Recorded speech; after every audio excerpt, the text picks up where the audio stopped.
5 bölüm. Musa бүткүл Ысрайыл элин чакырып алып, аларга мындай деди: Ук, Ысрайыл эли, мен бүгүн силерге айта турган көрсөтмөлөр менен мыйзамдарды уккула, аларды жаттап алгыла, аткарганга аракет кылгыла. Кудай Теңирибиз биз менен Хорепте келишим түздү.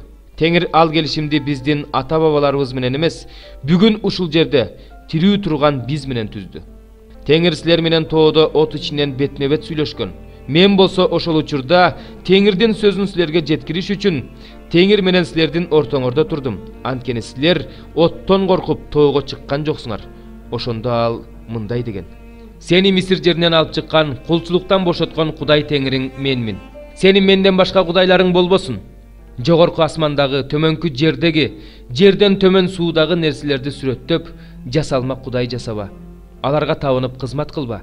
Анткени сенин Кудай Теңириң мен кызганчаак Кудаймын. Мени жек көргөндөрдүн балдарын ата-бабаларынын күнөөсү үчүн 3-4 тукумуна чейин жазалаган Кудаймын.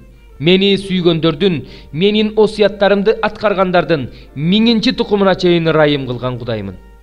Кудай Теңириңдин ысымын курулай эле айта бербе, анткени анын ысымын курулай эле айта бергенди Теңир жазасыз калтырбайт.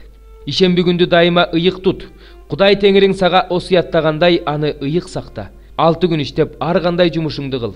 Ал эми 7-нчи күн Кудай Теңириңдин ишемби күнү. Ал күнү өзүң да, уулуң да, кызың да, кулуң да, күңүң да, өгүзүң да, эшегиң да, башка малың да, үйүңдөгү келгин да эч кандай жумуш кылбасын. Өзүң эс алгандай кулдарың да, күңдөрүң да эс алсын. Мисир жеринде кул болгонуңду, бирок Кудай Теңириң ал жерден сени сунулган колу, күчтүү билеги менен алып чыкканын эсиңден чыгарба. Ошондуктан Кудай Теңириң сага ишемби күндү ыйык тутууну буйруган. Кудай Теңириң берип жаткан жерде өзүңө жакшы болсун десең, өмүрүң узун болсун десең, Кудай Теңириң сага буйругандай атаң менен энеңди сыйла. Киши өлтүрбө, ойноштук кылба, уурдаба, бирөө жөнүндө жалган ушак айтпа. Жакыныңдын аялына да, үйүнө да, жерине да, кулуна да, күңүнө да, өгүзүнө да, эшегине да эч бир нерсесине көз артпа.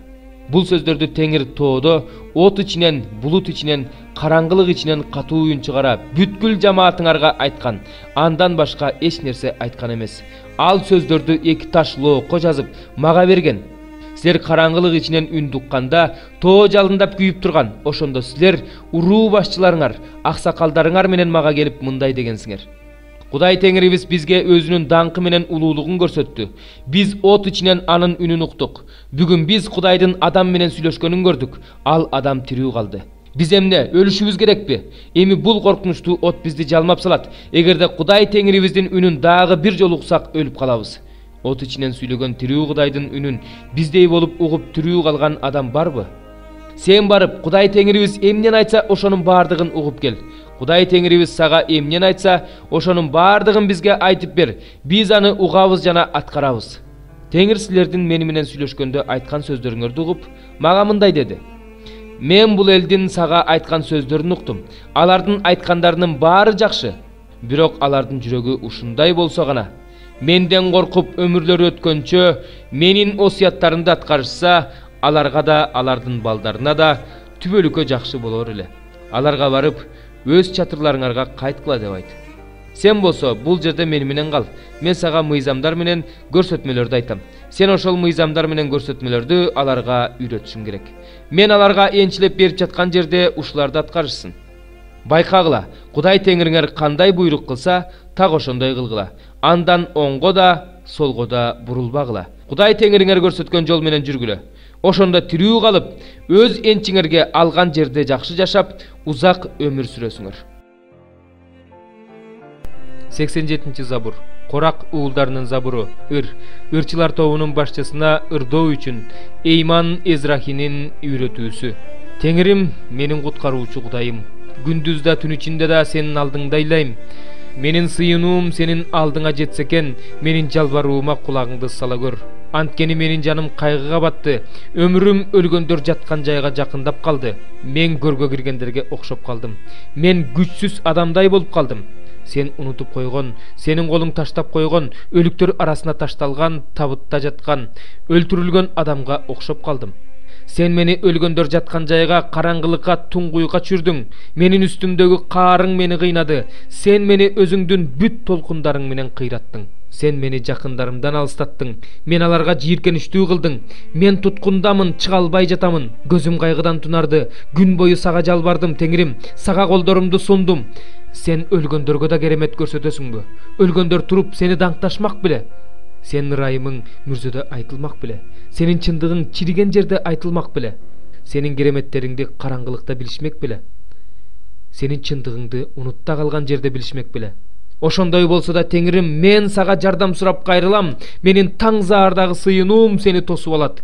Эмне үчүн, Теңир, менин жанымды таштадың? Эмне үчүн менден өз жүзүңдү жашырасың? Мен бактысызмын. Жаш чагымдан эле кыйналып келе жатам. Сен берген кыйынчылыктарды көтөрүп жүрүп алсырап бара жатам. Сенин каарың менин үстүмдөн өттү. Сенин коркутууларың мени кыйратты. Алар мени ар күнү суудай курчап жатышат. Баары чогулуп мени тегеректеп жатышат. Мени чын досумдан алыстаттың. Тааныштарым көрүнбөйт. 33 бөлүм. Кыйратылбаган кыйратуучу, таланбаган талоончу кайгы сага. Сен кыйратып бүткөндөн кийин өзүң да кыйратыласың. Сен талап тоноочулугуңду токтоткондон кийин сени да талап тоношот. Теңир, бизге ырайым кыл. Биз сенден үмүттөнөбүз. Таң сүргөндөн тартып биздин каруу булчуңубуз боло көр. Кыйын кыстоо күндөрдө биздин куткаруучубуз боло көр. Сенин коркунучтуу добушуңдан элдер качышат. Сенин улуулугуңдан уруулар чачырайт. Силердин олжооңорду кырк аяк жыйнагандай жыйнашат. Олжооңорго чегиртке тийгендей тийишет. Жогоруда жашаган Теңир улуу. Ал Сионду адилеттикке жана акыйкаттыкка толтурат. Ошондо сенин коопсуз күндөрүң келет. Куткарылуу, акылмандык жана билим мол болот. Кудайдан коркуу сенин байлыгың болот. Мына алардын күчтүүлөрү көчөлөрдө кыйкырып жатышат. Тынчтыктын элчилери катуу ыйлап жатышат. Жолдор ээн калды. Саякаттап жүргөндөр жок. Ал келишимди бузду. Шаарларды кыйратты. Адамдарды баркалбай калды. Жер кайгырып кургап жатат. Лебанон маскара болду, соолуп калды. Шарон чөлгө окшоп калды. Башан менен Кармел жалбырактары түшүп жылаңач калды. Азыр мен турам дейт Теңир. Азыр өйдө турам, азыр көтөрүлөм. Силердин боюңарда чөп бар, саман төрөйсүңөр. Демиңер от, ал өзүңөрдү жалмайт. Элдер күйүп жаткан акиташтай болушат. Кыйылган тикенектей болуп отко өрттөлүшөт. Алыстагылар менин эмне кыларымды уккула. Жакындагылар силер да менин кудуретимди таанып билгиле. Сиондогу күнөөкөрлөрдүн жүрөктөрү түшүп калды. Кудайсыздарды калтырак басты. Биздин арабыздан ким жалмаган от ичинде жашай алат? Биздин арабыздан ким түбөлүктүү жалындын ичинде жашай алат? Чындыктын жолунда жүргөн, чындыкты сүйлөгөн адам жашай алат.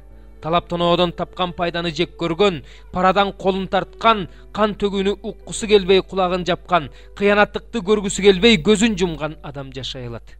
Ал бийиктиктерде жашайт. Анын баш баанасы адам бар алгыс аска, ага нан берилет, суусу түгөнбөйт. Сенин көзүң падышаны бүт сулуулугу менен көрөт, алыскы жерди көрөт. Жүрөгүңдө коркунучтар тууралуу эскерүүлөр гана калат. Каттоо жүргүзүүчү кайда? Салыкты таразага тартуучу кайда? Мунараны карап чыгуучу кайда? Мындан ары каардуу элди, так эмес, ачык эмес, таң калаарлык, түшүнүксүз тилде сүйлөгөн элди көрбөйсүң. Биздин майрамдык чогулуштар өткөн Сион шаарыбызга көз чаптыр. Сенин көздөрүң бекем жыйын чатырын, бейпил турак болгон Иерусалимди көрөт. Анын мамылары эч качан жулунбайт, анын бир да арканы үзүлбөйт. Ал жерде биздин улуу Теңир дарыялардын ордуна, жазы каналдардын ордуна болот. Ал жерге бир да калактуу кайык кирбейт, чоң кеме өтпөйт. Анткени Теңир биздин сотубуз, Теңир биздин мыйзам чыгаруучубуз, Теңир биздин падышабыз. Ал бизди куткарат. Сенин аркандарың бошоп калды, мачталарды кармай албайт, парустарды тарта албайт, ошондо чоң олжоо бөлүнөт. Аксактар да талап тоногонго барышат. Ошондо тургундардын бири да мен ооруп жатам деп айтпайт. Ал жерде жашаган элдин күнөөсү кечирилет. 3 бөлүм. Сардестеги жыйындын периштесине мындай деп жаз. Колунда Кудайдын 7 руху жана 7 жылдыз бар Теңир мындай дейт. Мен сенин иштериңди билем. Сен тирүү болуп аталып жүргөнүң менен өлүксүң. Сергек бол, өлүм алдында турган нерселериңди бекемде. Анткени мен сенин иштериңди Кудайымдын алдында жеткилең деп таппадым. Эмнени кабыл алганыңды, эмнени укканыңды эстеп, ошону сакта. Тобо кыл. Эгерде сен сергек болбосоң, анда мен сага ууру сыяктуу келем. Менин кайсы саатта келеримди билбей каласың. Бирок сенин Сардесте бир нече кишиң бар. Алар кийимдерин кирдетишкен жок. Алар ак кийимдерин кийип мени менен жүрүшөт. Анткени алар ошого татыктуу. Жеңген адам ак кийим кийет. Мен анын ысымын өмүр китебинен өчүрбөйм. Анын ысымын атамдын алдында жана анын периштелеринин алдында ачык тааныйм. Кимдин кулагы бар болсо, ал рухтун жыйындарга эмне деп айтып жатканын уксун. Филадельфиядагы жыйындын периштесине мындай деп жаз. Ыйык, чыныгы, дөөттүн ачкычын алып жүрүүчү Теңир, ал ачса эч ким жаба албайт, ал жапса эч ким ача албайт. Мындай дейт. Мен сенин иштериңди билем. Мына, мен сенин алдыңда эшикти ачып койдум. Аны эч ким жаба албайт. Анткени сен күчүң аз болгонуна карабастан менин сөзүмдү сактадың. Менин ысымымдан баш тарткан жоксуң.